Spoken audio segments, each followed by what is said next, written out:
Just wanted to give a bit of an update on how things are going at Bridlington Town Football Club. So I know some people are interested. The clubhouse is progressing really well thanks to the cooperation and the workforce of Integra Buildings and PBS Construction, and thanks to Andy Thorley and Chris Brunning at PBS and Andrew Cayley and Daz, I'm not sure of his second name, who's running things on site for Integra. We're hoping to be open by the last week in July, but knowing what construction's like, and also there are one or two issues which I'll be coming to shortly, things have gone really well, and to be at the stage we're at in these difficult times where supplies are short and people are being furloughed and what have you, I think it's a credit to all the companies involved in this project for us, and also the people who have provided the funding as well have kept in touch and done their best to make sure things run fairly smoothly for us. I've had confirmation back as well from a well-known football personality who's agreed to carry out the official opening for us once we can get a date agreed, and if it fits in with this person's football diary, shall we say. As I just mentioned, a couple of difficulties have cropped up in the last 2 weeks which have really annoyed me.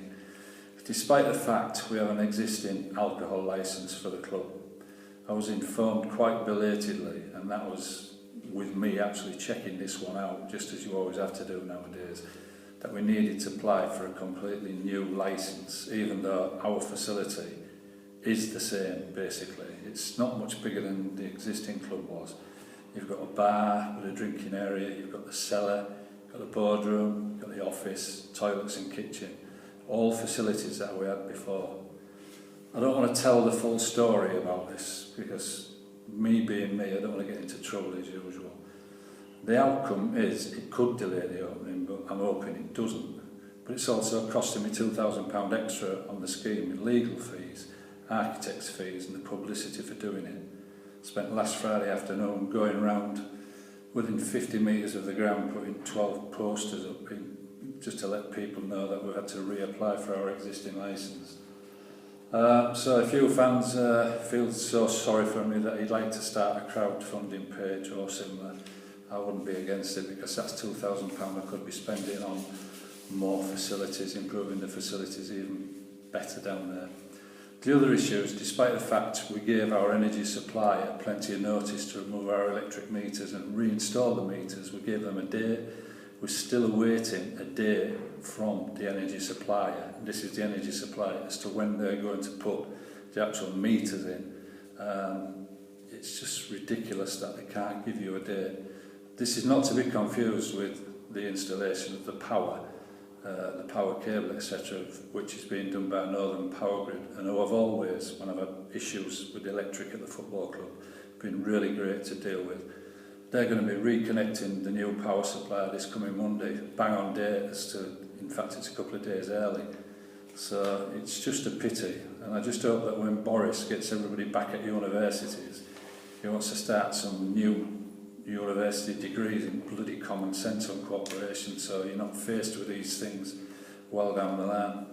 I understand from Don Taylor the buy a brick scheme, which I don't know if you've seen the information that he's been putting out regularly.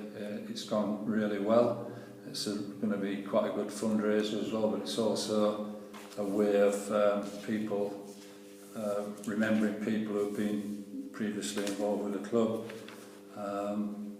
It's gone really well. I think about 60 people have placed an order for the brick with their personalised message on. And you've got until 3rd of July, I understand, to register interest. So if you go on the club website and contact Don, you'll be able to fill in a form and he can tell you what it's about.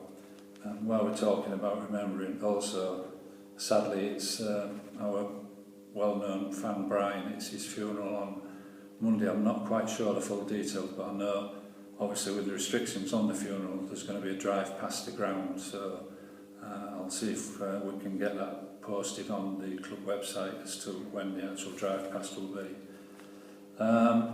On football matters, the FA have decided the earliest our leagues will start will be September. unless you have a beach football team when you live in Bournemouth, you can start and play and do what you want. And I think we'll be able to announce details of the playing squad and the usual ins and outs of players after the 1st of July, which is, despite what other clubs have been doing, you can't register anyone until the 1st of July onwards. So obviously in the next couple of weeks we will be able to give information as regards who's staying, who's going, who's coming in. And finally, there are other improvements been going on at the ground. We've repositioned the famous programme hut. The even more famous megastore, we've repositioned that. We're doing a lot of work on the North Bank terrace at the clubhouse end. And we have today delivered what will be our heritage centre. If you remember, there was a lot of memorabilia, trophies. We have quite a big trophy cabinet actually, unlike some clubs in the area. It's been moved into position just outside the new clubhouse, and we will be storing and displaying all that kind of memorabilia and stuff in this new heritage centre building. And I'd like to thank Enric and Paul Staveley, Roland, Keith and Mick and anyone else who I might have forgotten who are helping out at the ground, because they're now going to be tasked with painting this new container that we've got in there and doing work on the inside of it so we can make it look nice and tidy. And as normal, the pitch is in absolutely excellent condition. It's been cut and maintained on a regular basis as it usually is. So I think you'll notice quite a lot of improvements. Obviously, Dom keeps putting regular pictures and updates on our club website and Twitter feed to show the progress that's going on with all the construction work. So just like to thank everyone for their interest and everyone who's been making donations recently. It's much appreciated, and hopefully I will be in touch as soon as I've got any more information to pass on. Thank you.